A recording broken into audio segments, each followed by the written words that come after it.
Good morning. I hope the first week of term went well for you. Begin with a little bit of shooting news, with various pupils gaining representation in national squads.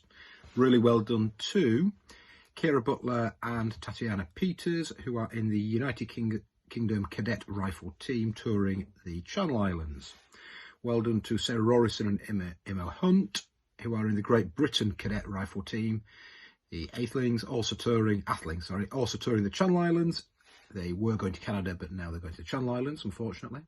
And to Daisy Armstrong, who is in the GB Under-19 squad, attending the Scottish Open. So really well done to all of those. Nice to report on some sport results. Daily challenges, well done. Lots of you have been getting involved.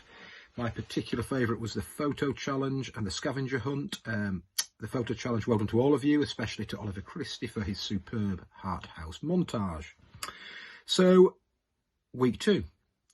Key things, keep going.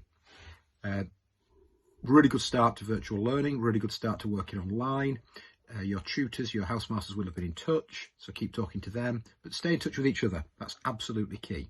And look after yourself. And as I said last week, if you need to talk to someone, please do. There are plenty of people out there. Have a really good week. We shall say together the grace of our Lord Jesus Christ, the love of God, and the fellowship of the Holy Spirit be with us all evermore. Amen.